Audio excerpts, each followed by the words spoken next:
Professor Gil Troy is going to share with us the arrival of Yom HaShoah in Israel. So you can now see Professor Troy joining us from Yerushalayim, and we should be hearing the siren very soon. Good evening, everyone. You can see there's already one car that is pulled up,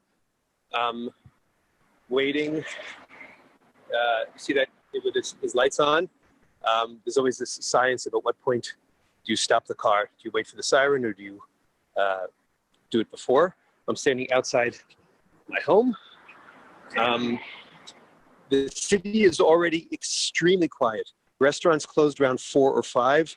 There are no restaurants that I know of, kosher or unkosher, in the Jewish areas that are open on Yom HaShoah. Some will start opening around noon tomorrow. Others stay closed the whole day. And of course, next week for Yom HaZikaron, for Holocaust Remembrance Day, a similar kind of thing. I want to warn people that, you see, we're across from the electric company, and they have the siren right there. So it can be extremely loud. I don't know how it'll translate on the iPhone. And of course, there's been a day already in the newspapers, on the news, of remembrance, of pain, of...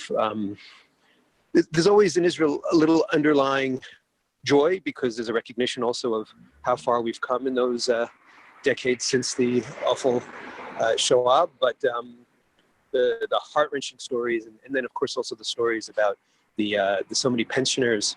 I think I saw the number 170,000 Holocaust survivors still in Israel, and I think the number was a third of them below the poverty line. And to think what they went through, and that to this day, not far from me, there are Jews who survived that and are having trouble finding food from day to day, is just heart-wrenching. And of course, it's one of the things that we as a society are trying to solve, but we need leadership, which is a non-partisan comment, in order to address that. Normally, in the last couple of weeks since the spread of vaccination, and you see actually one of the rare moments where I'm standing on the street without a mask, the street noises have returned, and this is a rare weeknight now where the street noises have pretty much disappeared.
So for some reason, there's a delay. It could be that in my neighborhood, there's some kind of problem. So we don't wait.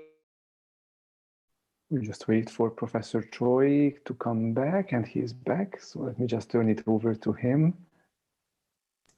My wife is watching the national ceremonies, and she said there's been some delay, so we'll continue with the program and see what happens. Great, great. Well, thank you very much, nonetheless, Gil. It was a wonderful idea, and maybe we can still catch a little bit of that sentiment, but you certainly were able to bring this to our screen and to our hearts and to our conversation in a very special way, all the way from Jerusalem. Ladies and gentlemen, without further ado, let me welcome Professor Gil Troy to this program, which is part 3 of our new series in which we are featuring Montreal in Israel.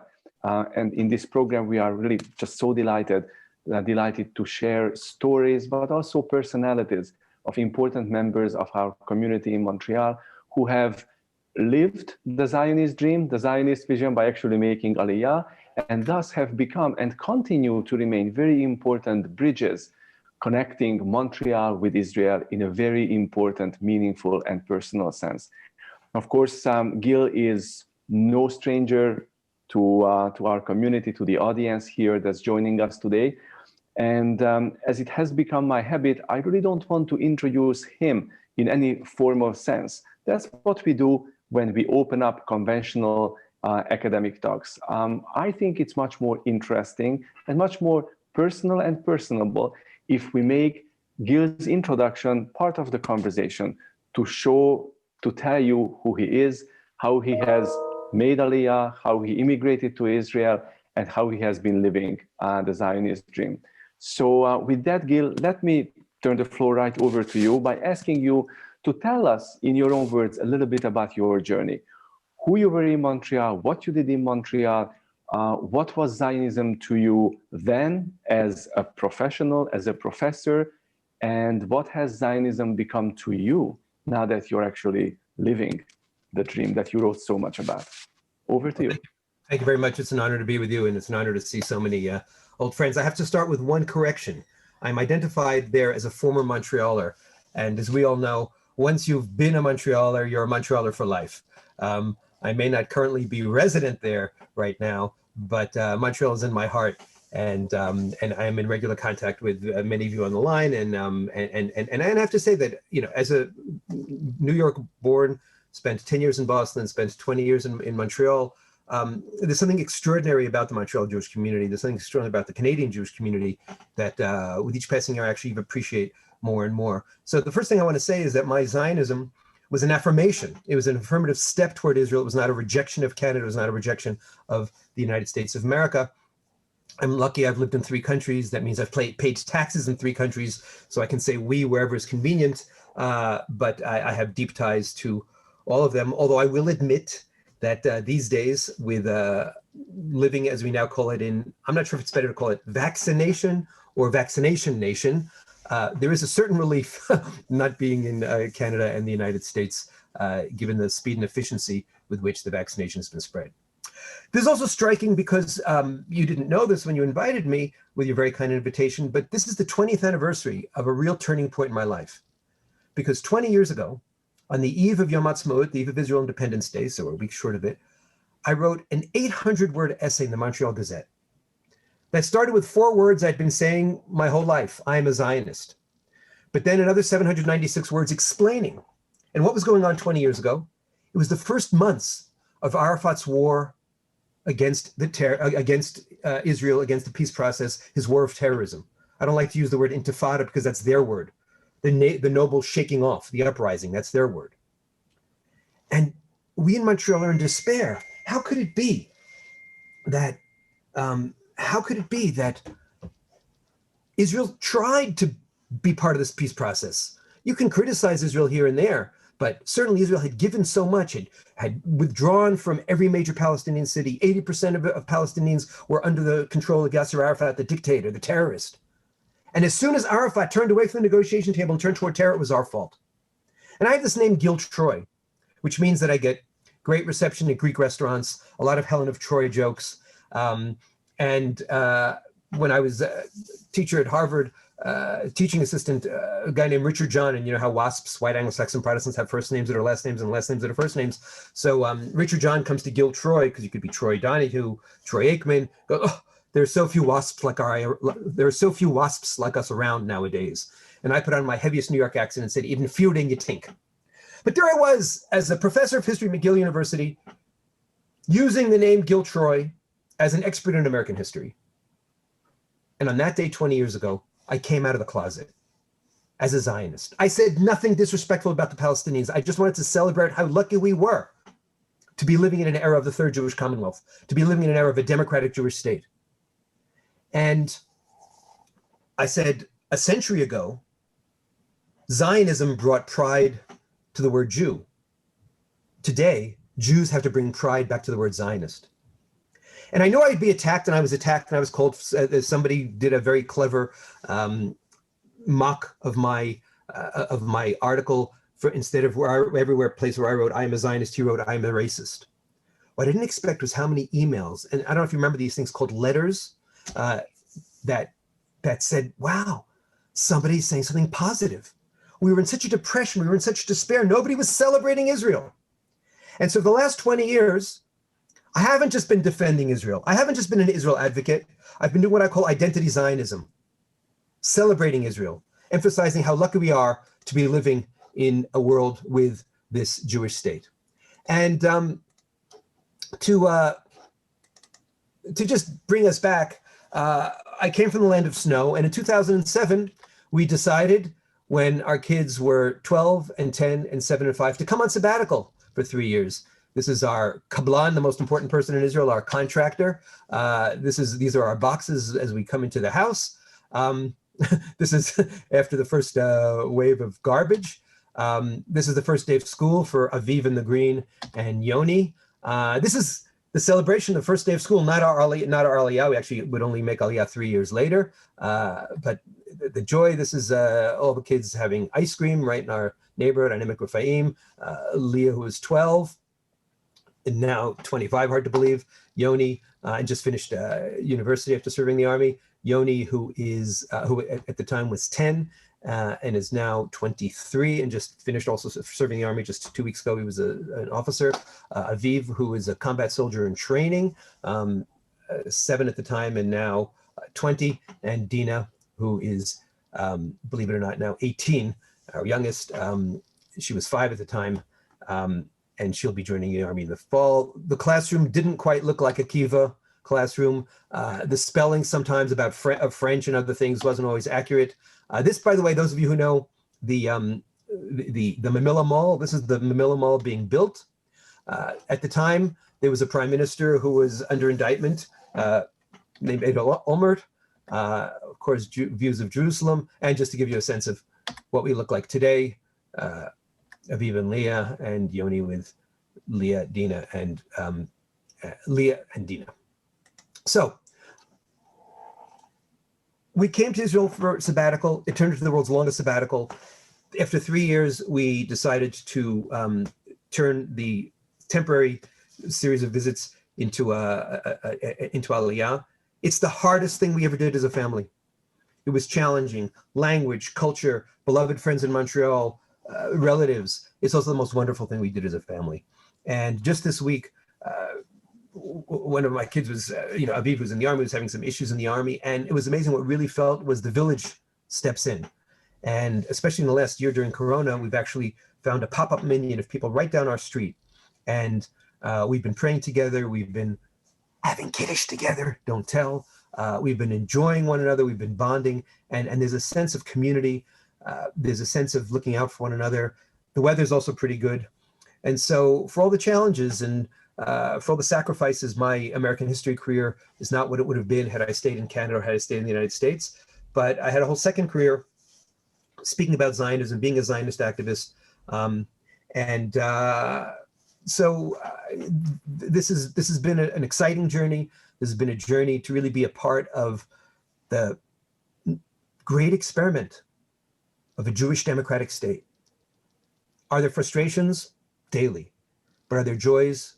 Minute to minute. That's my opening. Wonderful. Thank you very much, Gil. Gil, you told us about the essay that you wrote 20 years ago, which subsequently led to the publication of a book under the same title, Why Am I a Zionist? More recently, you published a book, Zionist Ideas, which was an incredibly, very, very important sequel, if you will, updating and a rethinking of Herzberg's classic work on the Zionist idea. You pluralized it, you opened it up, you updated it, you really made us professors, scholars, and students of Zionism, history, and practice rethink what Zionism really can be and should be thought of as. Let me ask you to apply Zionist ideas to your journey. Where would you have been in the various rubrics? What was your Zionist idea then, and where would you be now? So it's an excellent question. I'm going to take it in two different directions. In context, tell us a little bit about your Zionist salons and the importance. So let me take it in two different directions. One is that I wrote this book, as you said, I wrote this essay, which became a book, Why I'm a Zionist.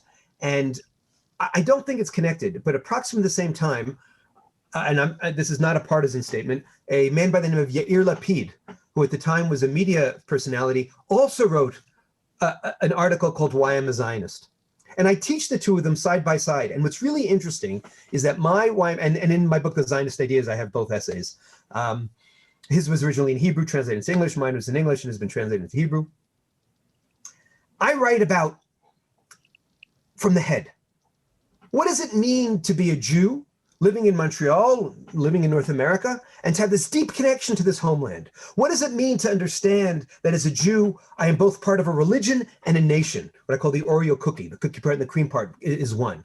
What does it mean to find inspiration from this national experiment, this liberal democratic national experiment, but a nationalist experiment in an academic world where universalism is supposed to be the all-important thing and nationalism and religion are dirty words?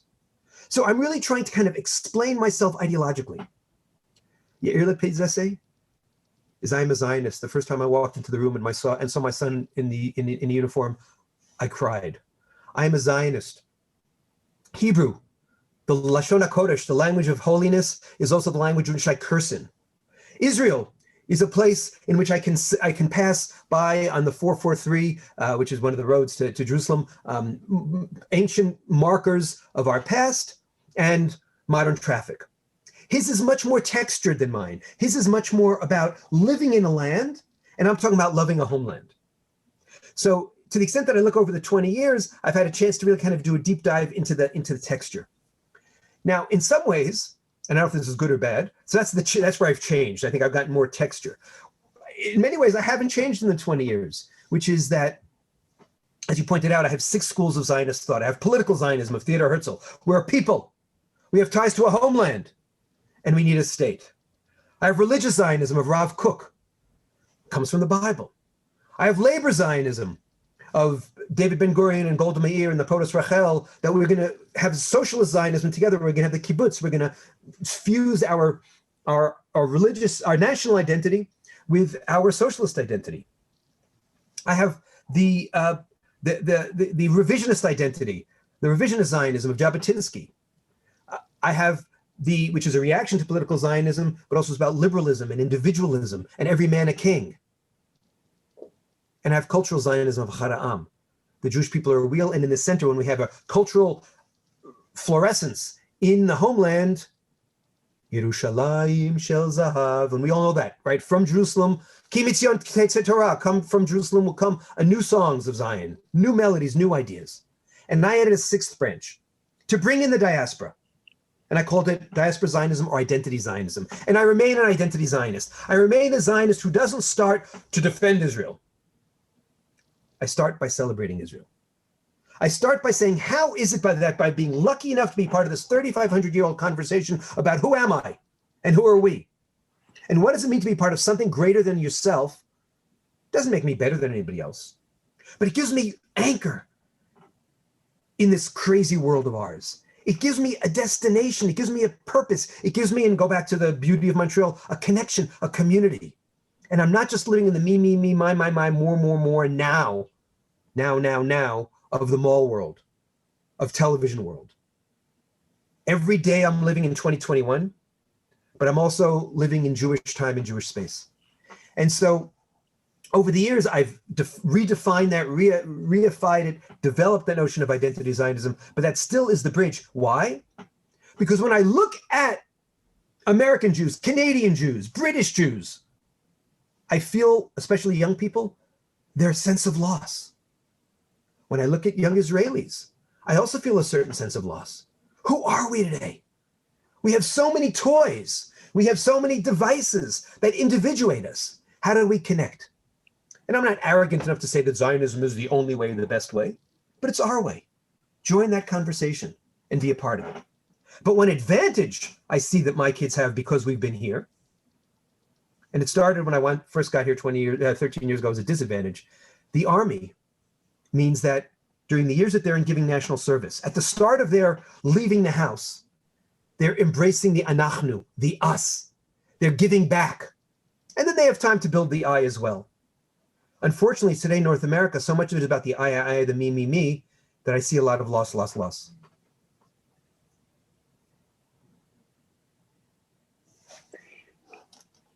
Gil, you mentioned the importance of diaspora connections. Let me ask you, perhaps a bit provocatively, what your reflections and thoughts are about Aleph Bet Yehoshua's controversial statement about you can only be a total Jew in Israel. So one of the exciting things about writing the Zionist ideas was I could use that as an excuse to meet some of my heroes. And meet some great people. Now, I actually didn't have the nerve to approach Aleph Bet Yehoshua, but I took that very controversial statement of his, which he gave at the century, the 100th anniversary of the American Jewish Committee, in which he basically said, he said, look, what's the difference between me and you people? Me as an Israeli and you American Jews, but also he included Canadian Jews. He said, my Judaism is full-time, is 24/7, is total. Yours is like your Havdalah set, which is in the cabinet and you pull it out here and there. Yours is like the kippah you might put it on and off. Yours is optional. Mine is essential, the essence of me. Well, especially given the timing, big explosion, many people responding. I remember I responded. But I thought, wow, I'm having the Zionist ideas. Let's put that in. So I put that in. And we had to get permission from all the writers and from the heirs. I was smart enough when I signed the contract to say, you guys do that. But of course, what happens? They take it on. The publisher takes it on. But when the publisher runs into a headache, they say, okay, we'll cut it. But you're the author. You want to keep it on. So they try to get in touch with the Aleph Bet Yehoshua. And he says, oh, I don't want him to use that selection. I want to speak to the author. So they tell me he wants to speak to you. I say, great. I call him up and I speak to him in Hebrew. He thinks it's this author in Canada. So he's already charmed. He says, this goes on in Hebrew, but I'll translate. He goes, we cannot have a conversation about Zionism over the phone. We must meet. I take my walk every day at 5 p.m. in the national park near Ramat Gan. I'll meet you on this day. So I'm going to walk in the park, not with George, but with Aleph Bet Yehoshua. What a moment. First of all, you really see what it is to be a great novelist, to be a great soul. Within minutes, he's asking me about my wife, my kids, my life, what brought me here, who am I? Not in an exploitative way, but in a bonding way. And then he starts telling me about his wife, whom he'd recently lost. She died 3-4 years ago, and tears come to his eyes. We had this incredible bonding when we haven't gotten to Zionism yet. Then we sit down, and of course, everybody's passing us and going, who's that? Nobody with Aleph Bet Yehoshua. Who has the zchut, the privilege of sitting with Aleph Bet Yehoshua? We sit down on a park bench. And he says, I get why you want to put that in. But he says, that's only a part of me. He says, I've been giving lectures in Hebrew, English, and to my surprise, French about Zionism for decades. Let's talk about my vision of Zionism. And he says, this is one piece of it. But then he starts going on. First of all, he points out, he says, as a Sephardi, as a Mizrahi, I can see that Zionism failed. What do you mean Zionism failed? We're sitting in this park. He said, because if it had succeeded, it would have saved the Jews of Europe before 45. We would have had many more millions here. And he said, but I also know that ultimately, what do I think Zionism is? It's a beautiful one-liner. He says, Zionism is understanding that Israel, as a Jewish democratic state, is the state of all its citizens, including Arabs, but also belongs to the Jewish people. And if you don't understand that piece, that it belongs to the Jewish people, you can be a proud Israeli, you can be a nice person, I might have coffee with you, you're not a Zionist. What an elegant way of talking about that duality, right? Just like we have this duality of religion and nation, the duality of what is Israel? Is it a normal democracy like Canada, like the United States? Or is it this crazy Jewish place? Well, the answer is yes. And he can live with the contradiction of I want to salute our president, Ruby Rivlin, who's done so much to reach out to Israeli Arabs. And we're seeing in the politics today that that's actually working to make Israeli Arabs feel like they are Israelis, period. And by the way, the first person who, of course, we had 2 vaccines. The person who vaccinated me was an Israeli Arab nurse, which I just call a nurse. A male Israeli Arab nurse, which I just call a nurse. 40% of the pharmacists in Israel are Arabs, 24% of the nurses, 20% of the doctors, and it's population 20%. So we had this whole thing, and then he said, not enough, time is up. Come to my apartment on Sunday, and we'll work through the statement. And the statement that appears in the Zionist Ideas has the paragraph that's very controversial, but also has the fuller thing. I think we spent too much time in the early years when Israel was young and insecure, deciding who fits and who doesn't fit, who's a good Zionist and who's not a good Zionist. We've seen when you're on the campus of McGill University, when you're on the campus of Concordia, when you're on the campus of York University, when you're on the campus of Harvard, Yale, the University of San Francisco, and you're attacked, we all come together as one. And when you're walking down the street as a birthright student, you're embraced because we all come together as one. So my Zionism is a big peoplehood platform. We are so lucky to be a part of this conversation about what it is to be a Jewish people that's been going on for 3,900 years. And we know that we'll look out for one another. So why should we be so busy deciding who's a good Zionist, who's a better Zionist? The Lubavitch Rebbe said there's no such thing as a good Jew or a bad Jew. You're a Jew. There's no such thing as good Zionist or bad Zionist because we're all in process. Gil, you mentioned President Rivlin. So let me just share a very interesting thought that you inspired me to bring up. 6 years ago now, President Rivlin made a famous, controversial by some, but definitely very important statement, a speech at Herzliya that became known as the 4 Tribes speech, where he warned us of the danger of the 4 tribes, the 4 sectors, as he called, making up Israeli society: the secular Zionists, the religious Zionists, the Haredim, and the Arabs. If we're not careful, if we're not integrating, we are not growing together, we might be growing apart. Now, President Rivlin didn't put the Zionist label to the Haredi and the Arab communities. What was your reaction? What is your reaction to this depiction of Israel? Israel is the Jewish state, it's the Zionist state, but there are, according to the president's projection then, before long, half of the school graduating population is going to be made up by Haredim and the Arab communities, who, according to him, who he didn't classify or put into the Zionist categories. Was Yehoshua right? Has Zionism failed? Is that what the president was alluding to? Your comments, please. Interesting. So again, 2 different directions. One is that one of the things he also did in response to some criticism was he now speaks about 5 tribes.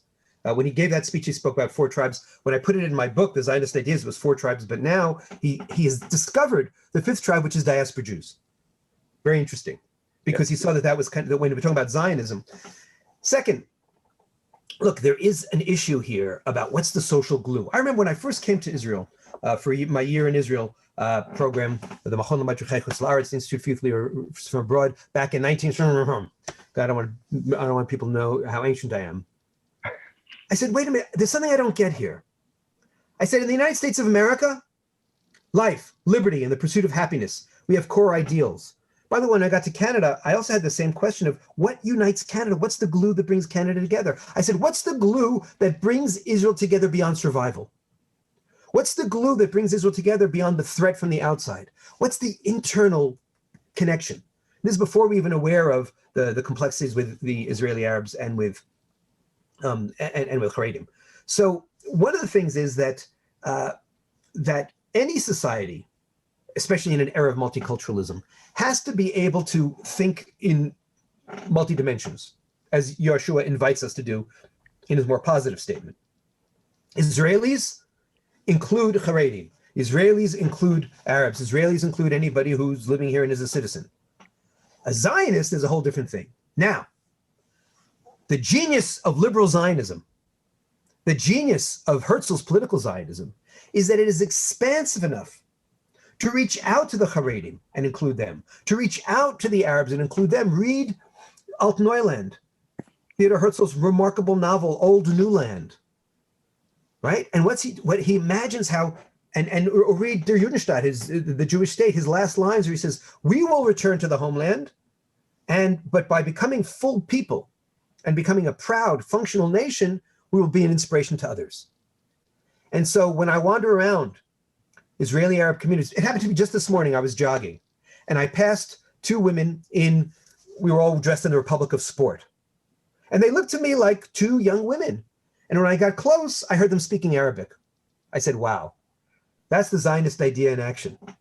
Because they are part of now, and where else in the Middle East can you find two young women dressed in jogging suits, feeling comfortable, wandering around just doing their sport like I was doing my sport. And they were, of course, much faster. So I think it's a Zionist value to bring in the Israeli Arabs and give them full citizenship, because Zionism was always a Jewish democratic movement. The two parts of the DNA can't be separated out. Jewish democratic. And it's also Zionist value for the Haredim to understand that, first of all, there are different kinds of the Haredim, right? We tend to talk about them as one group. And we know, when you go up close to Meir Sharim, you see how differently they dressed. You see there are differences in their dress. There are also differences in their attitude toward the Jewish state. And I've read all the, we could go back to the 1950s. Since the 1950s, there have been Chicken Little pronouncements saying, oh my goodness, the Haredim are spreading and we're going to have too many of them and we're going to lose our Jewishness and we're going to lose our Zionist nature. And you know what happens? There's a entry process for joining the Haredi world. When they have 7, 8, 9, 10 kids, the census counts. You have 7, 8, 9, 10 kids. There's no exit process.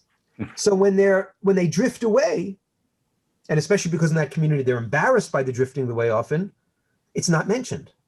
But go to almost any Israeli Arab wedding. I have a friend who's a gynecologist in Tel Aviv. She says it so rarely happens that a Haredi couple is there and they don't have some secular visitors who are part of the family. You go to an Israeli wedding and there are people, religious, non-religious. We're seeing all kinds of wonderful intermarriages these days between Sephardim and Ashkenazim. All those boundaries are blurring. And so that's the hope for the future. Do we have a lot of work to do to make sure that our Zionism is Zionism of building bridges and reaching out, not one of building walls? Yes, but I think that's an issue in many Western societies these days, including that what somebody calls that meth lab to the south of to the south of Canada called the United States of America. Somebody in the height of the 2020 campaign said that living in Canada right now is like being on the second floor of a meth lab that's about to blow up. Interesting. Thank you, Gil. We started this conversation by marking the arrival of Yom HaShoah. Looking behind you, I see a book cover featuring another one of your Zionist heroes, of course, Natan Sharansky. And I would like to bring the two together in asking you about a question that no doubt must have occupied your mind a lot as a professor, as a pedagogue, as a teacher, and also as an activist who celebrates, as an active public intellectual who celebrates Israel and Zionism. And that is the controversy that is raging on many North American campuses, university campuses, about the International Holocaust Remembrance Alliance's definition of anti-Semitism and how it relates to Zionism. Issues, critical discussions of the Jewish state. And of course, Natan Sharansky has done a lot of work in addressing this particular issue. What is your sense? What is your advice? What is your pedagogy about thinking about anti-Semitism, Zionism, IRA or post-IRA in 2021 in Israel and in the diaspora? So thank you for that. First of all, the whole, much of the book, Never Alone, which just came out, thank you for kindly mentioning it, is dealing with this issue in different ways. The first part, which talks about Natan's life in the Soviet Union, talks about what does it mean to grow up in a world that's so anti-Semitic that that's the only definition of your Judaism, that's the only experience of your Judaism. And how do you pull out of that and build a constructive Jewish identity? So lesson number one is, God forbid, and this I'm sure, I'm sorry to say happens all too frequently, God forbid that we build an identity about Zionism that's just anti-Zionist or just anti-Semitic. In the 19th century, when they talked about the Jewish problem, they talked about a response to anti-Semitism. But even Theodor Herzl wasn't just a garrison reactive Zionist. And in fact, the title Never Alone is saying what? For decades now, we've been talking about never again. And of course, especially on this night, we honor our Holocaust martyrs and we revere their memory. But if it's just a negation, how do we build something? Never alone means that when you're a part of the Jewish people, when you're Natan Sharansky and you're in the Gulag, and the KGB keeps on telling you for 9 years, you're forgotten, you're abandoned, he knew in his head and in his heart that he was never alone. And it was partially a theological statement about God, but it partially was a statement about the Jewish people being with him. And of course they were, and they saved his life. So we start by saying we must be so careful not to become so bitter, not to be so reactive that we only develop an identity, a Zionist identity that's reactive. When it comes to the IHRA definition, the IHRA definition, first of all, I just want to say that I joined over 350 scholars who in the last day or two have signed a petition, and it's from left to right. The last person who emailed me saying, how do I join up is so far to my left on the settlements issue, and yet we're exactly on the same page when it comes to the definition. The definition basically starts with Natan Sharansky's articulation of how do we know, because so many people were saying back 20 years ago when this fight took on a whole new meaning, oh, I'm not anti-Semitic, I'm just anti-Israel, look, it's this evil state. And he said, okay, I can hear that. There's lots of room to criticize Israel. But if your criticism of Israel is based on double standards and is disproportionate, and you don't criticize China like you criticize Israel, you don't criticize Syria like you criticize Israel, and if you demonize Israel, making Israel to be the big bad bogeyman, telling us, oh, if only the Middle East problem, which is only the Israeli-Palestinian issue, was solved, then there'd be peace in the Middle East and democracy throughout the Arab world, and then you miss the Arab Spring. And if you're constantly delegitimizing Israel, so the 3 Ds, double standards, demonization, delegitimization, doesn't pass the smell test. The hatred, the obsessiveness, the singling out of one country in such an out of control way starts in the UN, but it pains me to say that it also happens on campuses. That means that you go from criticism of Israel to delegitimization of Israel to demonization of Israel to double standards. That's anti-Semitism. And the mass pile-on against Israel in the university, in the UN, and so many world capitals, we can see the morphology, we can see the similarity as scholars. So what the IHRA definition tries to do, unlike many campus speech codes, is it says, yes, if you cross that line, demonization, delegitimization, double standards, then you are anti-Semitic. But it actually does what we call in Israel a hafuch al hafuch, a flip. It also creates a huge area for you to criticize Israel. You want to criticize the settlements? You want to criticize Bibi Netanyahu? You want to criticize Yair Lapid? I'm being bipartisan tonight. You want to criticize our roadway, the Haredim? There's lots of room. And I say to my left-wing friends, why is it that you cannot criticize Israel without immediately saying Israel doesn't have the right to exist? Or Israel's the worst country in the world? Or Israel's an apartheid state? When there's never been one line in any piece of legislation in Israel based on race.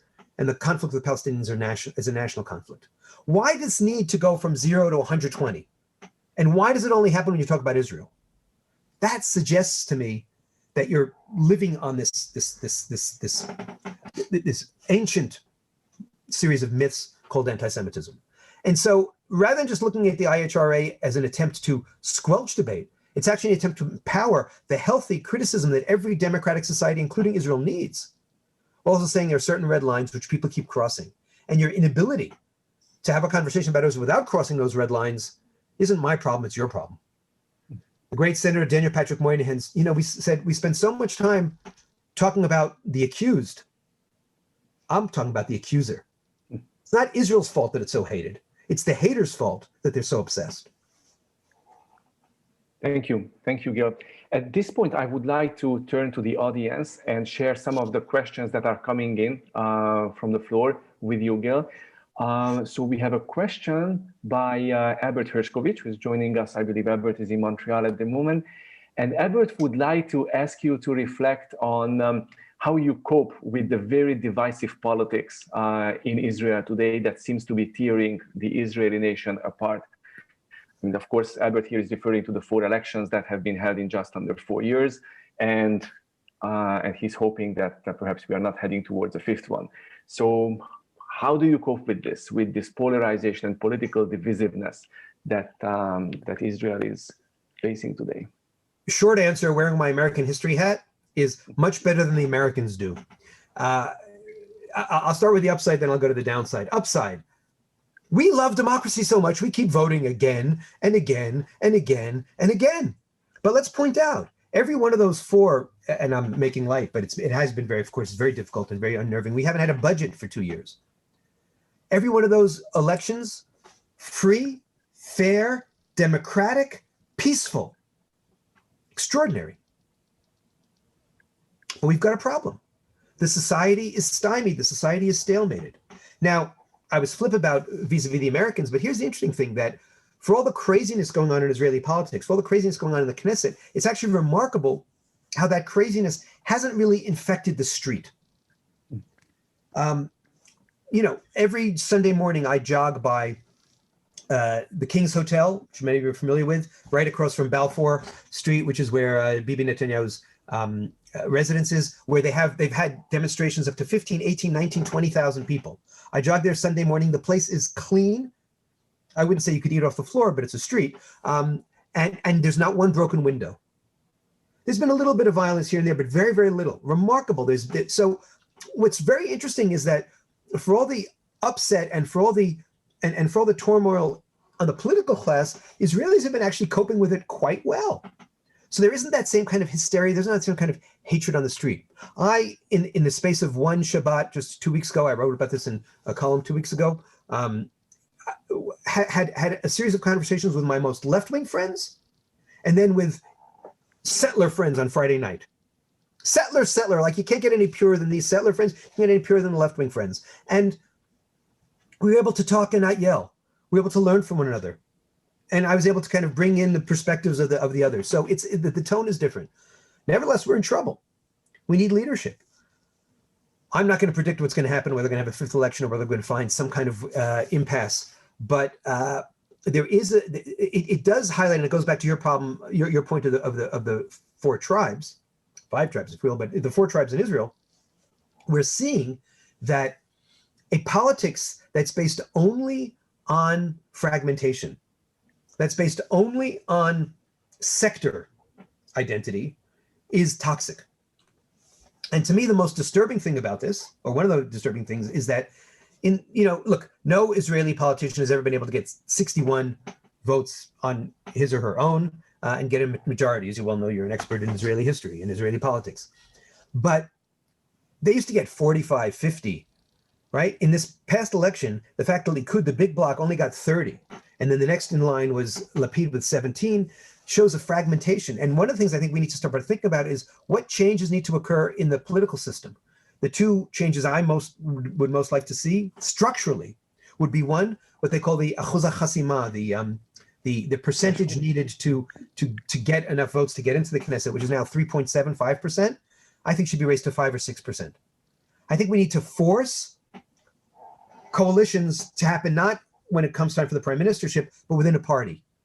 Build some bridges.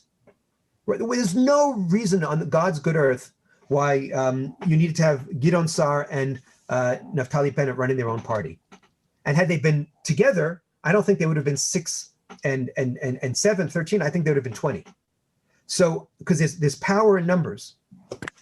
So I think that's one change. The second change I'd like to see, or at least I'd love to see debate about it, is that right now, as a citizen of Jerusalem, if I have a problem, who's my representative? I have Mayor Barkat. When's Mayor Barkat? Now Mayor Leon. I have the mayor. Right. I don't have. There's a very weak city council, an even weaker city system of community centers. I would love to see some geographic representation.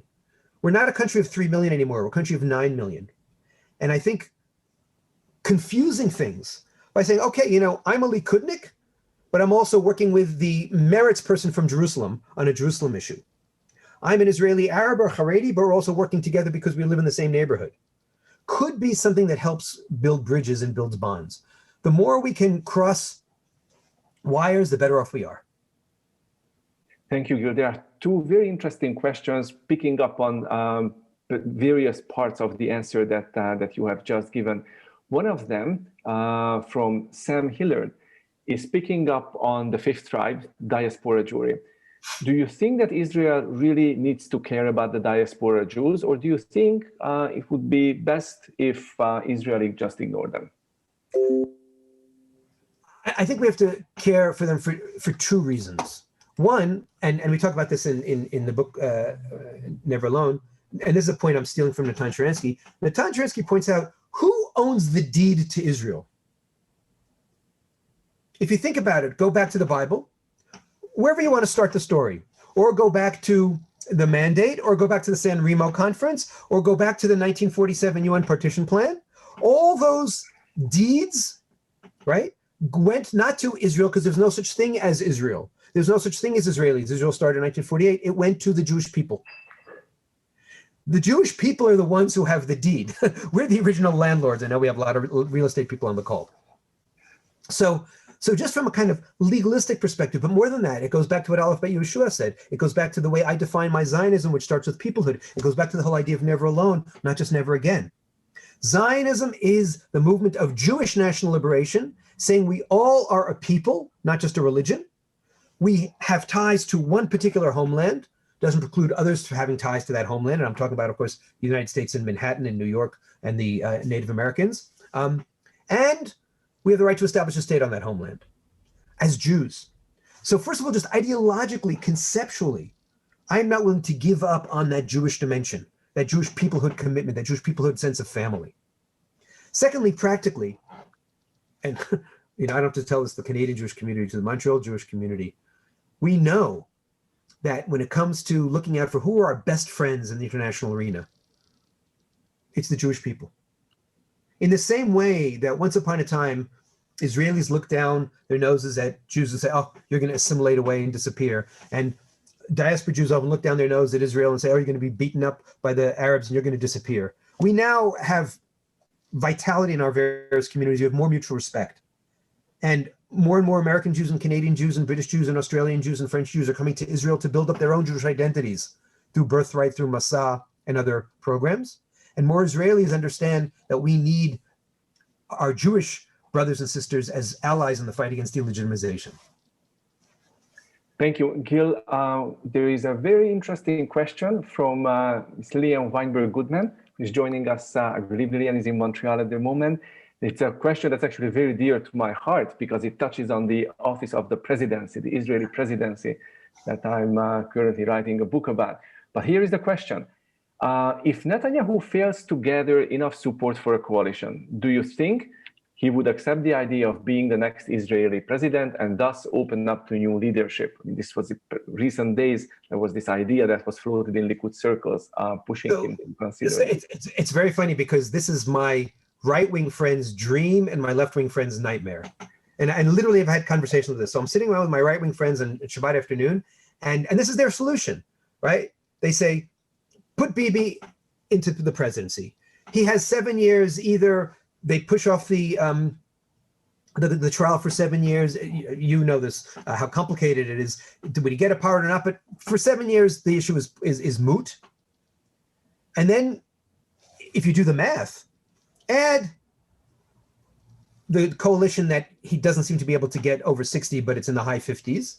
And then add Yamina and add of Bennett and add New Hope of Saar, and you have a 70, 75, 80 person coalition that could really govern. So this is their fantasy. The problem is, if we make a list of the people in Israel who have been most divisive, most fragmenting, most hostile to the institutions of Israel, and least likely to unite the country, Bibi Netanyahu would be up there. I'm sorry to say there are others as well, both from the far left and from the far right, but he's certainly up there. And so to my left-wing friends, and frankly to me, it would really demean the presidency, because Netanyahu has said again and again, I'm holding on to power. And the way I hold on to power is by playing off different elements of the society. And he would either have to flip a switch, which wouldn't be credible, or he would continue playing that game and it wouldn't be appropriate for the presidency. But I'll be honest, let me put my partisan cards on the table at the risk of offending some people. But in the Jerusalem Post for 3 years already, I've been calling for his resignation and a pardon. Not because I have no desire to see the prime minister in jail, but I do see the need for us to get out of this impasse. And I'm at this point so desperate for a solution that I'm really torn. Am I willing to sacrifice the presidency for 7 years, the purity of that office? And I can sing the praises both of Shimon Peres from the left and Ruby Rivlin from the right, who've done so much to unite the country in their own way over the last 14 years. Am I willing to pay the price for the presidency in order to get out of that impasse right now? And I'm just not sure. But I know personally, not that I'm important, but if Bibi Netanyahu was president for the next 7 years, I would boycott the presidency for those 7 years. And many people of my friends from the center and the left would. And so you would take this office, which is the one pure nonpartisan office, and taint it. And especially over the last 2 days when we've been reading the really chilling testimony from the Netanyahu trial, it becomes even harder and harder. And that was the reason why I called for it 3 years ago. And my column, by the way, gave him much credit, many compliments for what he's done economically, for what he's done politically, what he's done strategically. This was even before the Abraham Accords. But I said, for the sake of the country, we can see what's going to happen. It's going to be a source of impasse. It's going to be a source of pilug, of division, of fragmentation. Take your pension, go on the speaking circuit. You might even be able to come back as defense minister one day and take your pardon. And it didn't happen. So another question, Gil, about Netanyahu, the incumbent prime minister. And I think this is going to be the last question because we did agree that we would not impose on your generosity of time for more than that. So here's a question from Mr. Jack Kinsler. Jack, I'm not sure if you're joining us from Montreal or which part of the world, but it's wonderful to read your comment and your question. So here it is. Would you agree that Netanyahu is overstaying the hospitality of the majority of the electorate, and that the fact that Israel is now facing the 5th election campaign is primarily his fault? Were he to step down, we might have the prospect of a national unity government. Israeli democracy is now in peril, with an opposition that is completely fractured, and the judiciary that's often under attack by a prime minister who is facing criminal charges. So an open-ended question. So first of all, I want to send love to Jack and Lillian and so many of my friends on the call, and not just friends, but fellow comrades, right? We really, especially in very, very difficult days in 2001, 2002, 2003, we were on the front lines at Concordia, not so much at the time at McGill, now increasingly at McGill, defending Israel and, as I said, celebrating Israel. So it's really great to be in conversation with you. And it's great to see the level of sophistication of the questions from Canadian audience continues to be very, very high and not surprising, but delightful. And again, I'm going into partisanship. I think Bibi's tried 4 times again and again and again to get a majority. Now think about it. He pulled off 2 miracles in the last year, making us vaccination nation and the Abraham Accords. And even with that, he is become indeed such a divisive character that he only got 26% of the vote. By the way, that's the same 26% of the vote that he got in 2015, long before he was indicted and he was only a little bit under investigation then. He has never gotten much more than 26%. And those people will vote for him come heck or high water. And so shouldn't he get the memo that for the sake of the Jewish people, this stalemate must end? And again, if you're looking for a way to deal with the Israeli-Arab challenge, the Haredi challenge, you could have a super coalition of 70, 75, and maybe even without the Haredim, you could get 60, 65, and you could do some serious leadership. So I personally do think that he's the cause of the impasse, but I also know that he's not very likely to listen to me or to Jack. But one of the other things 3 years ago when I wrote this column was I said, inevitably, and we saw under the Bill Clinton years, when you're under attack, you're going to start attacking the institutions of the state itself. We saw this with Trump too.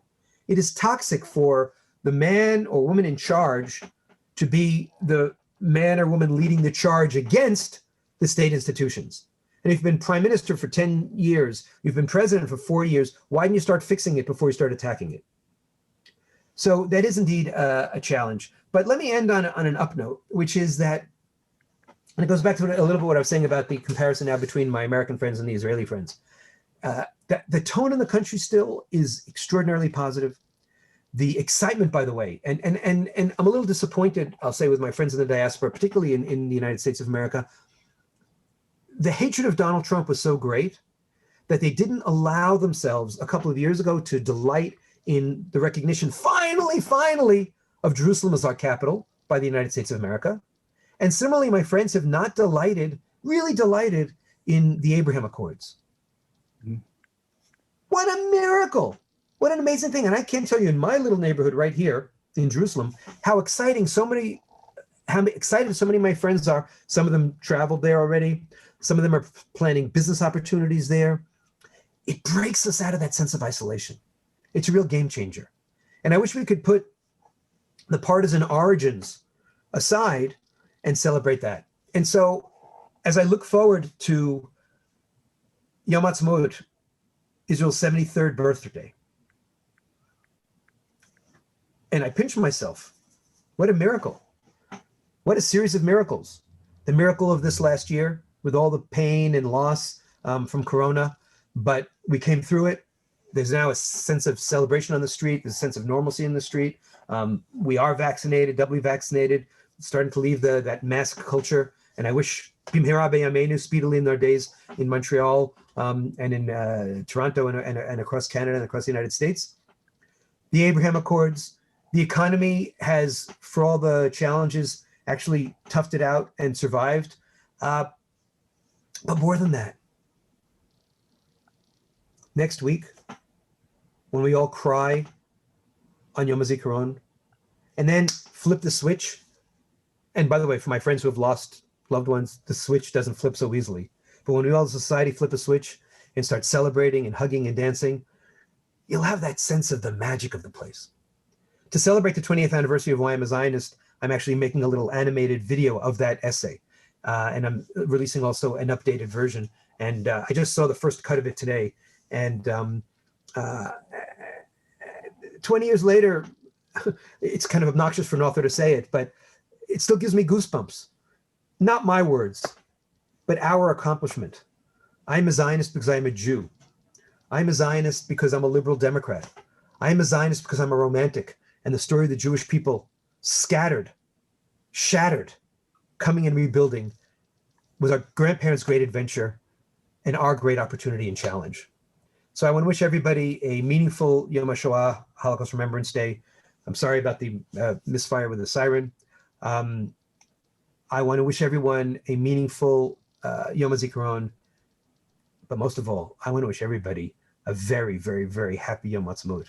And thank you all for being my friends. Thank you all for joining this conversation. Thank you all for supporting the State of Israel. Thank you all not just for supporting the State of Israel, really engaging with the State of Israel. Thank you all for making me so proud. When I say I am a Zionist, I'm really saying we are all Zionists. And I don't think I would have written the essay if I hadn't been living in Montreal at the time, because that sense of community and solidarity is different, is extraordinary in a way that you don't quite get living in New York or Cambridge for sure. Thank you very much. What a wonderful way, what a beautiful upnote to end this fascinating 1 hour engagement with you, Gilan. The virtual claps and applause is already coming up, but let me just ask the audience collectively to send one big clap of hands to you as a token of our appreciation for this wonderful, wonderful encounter. Gil, thank you so much.